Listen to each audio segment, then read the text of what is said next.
Why hasn't a black filmmaker won Best Director? The Academy Awards has been around for over 94 years and not one Best Director winner has been of African descent. In fact, it wasn't until John Singleton got nominated for his work on Boys in the Hood that a black filmmaker had even received a nomination. In the last 10 years, there has been 4 black filmmakers who have received nominations for their work on their films: Steve McQueen, Barry Jenkins, Jordan Peele, and Spike Lee. Someone who should have been nominated a long time ago. Of these 4 nominations, 2 films directed by these filmmakers went on to win Best Picture: 2013's 12 Years a Slave and 2016's Moonlight. But of these films who have won Best Picture, why didn't their respective directors win the gold for Best Director? In 2013, Alfonso Cuarón won over McQueen for his work on the film Gravity, a science fiction film that's arguably style over substance. And in 2016, Damien Chazelle won for his work on La La Land, which infamously lost Best Picture in perhaps the biggest Oscar blunder of all time. Let's take a second to look at these films in their direction. Gravity was a film that was almost entirely shot inside of a studio. However, the cinematography takes center stage as the film utilizes long takes of Sandra Bullock in space trying to survive epic obstacles. Along with Best Director, the film also won Best Cinematography for Emmanuel Lubezki's work, arguably one of the greatest cinematographers of all time. 12 Years a Slave came out that same year and had its own directing prowess. Even though the film doesn't feature world-bending CGI and insane long takes, it has its own merits as well. Steve McQueen is one of the many filmmakers in his day to come from a background in art.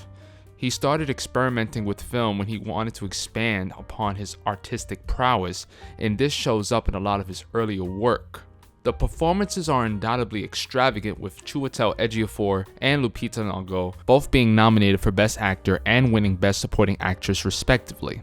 Why would you consign me to damnation with such an ungodly request? There is God here. God is merciful, and He forgive merciful acts. Won't be no hell for you.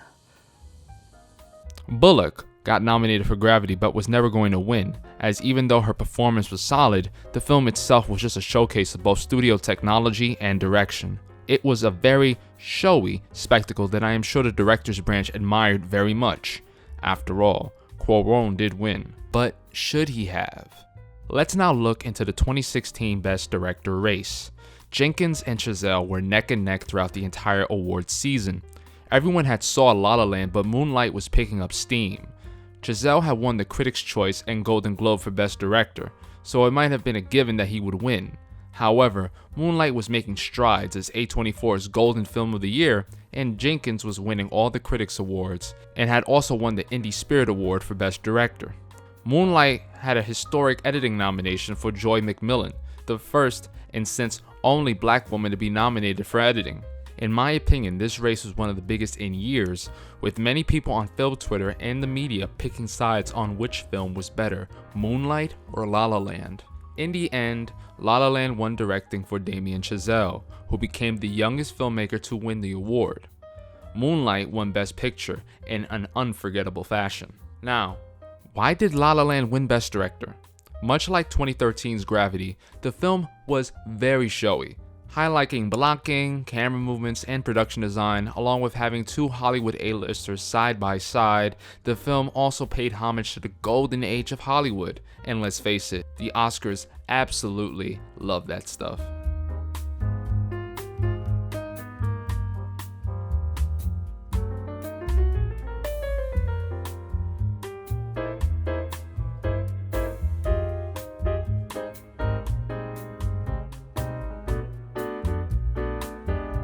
Moonlight, in my opinion, was one of the best directed films of the 21st century. Given the budget and time to make the film, Barry Jenkins instantly showed how he was one of the best directors working today with his 90-minute drama. Moonlight had also become the first LGBTQ film to win Best Picture. You cannot really compare Moonlight and La La Land because, well, they're just different types of films. One is a $30 million musical paying homage to the golden age of Hollywood, and the other is a $1 million indie production about a gay black man's life. They're extremely different, but both work in their own way. When it comes down to the Best Directing Oscar, it always comes down to the directing branch's preference. They have exhibited time and time again that they prefer a film that goes over the top to tell the story they're trying to tell. Look at the work of Alejandro González Iñárritu. He won the Oscar back-to-back because he worked with Emmanuel Lubezki and made films that had extremely long takes, with 2014's Birdman being made to look as if it was just one take. They really like gimmicks, or when a director makes a very deliberate directing decision. It also comes down to politics. Barry Jenkins had only made one feature prior to being nominated, and that was for a very small indie production called Medicine for Melancholy. The film had been made about a decade before he had made Moonlight.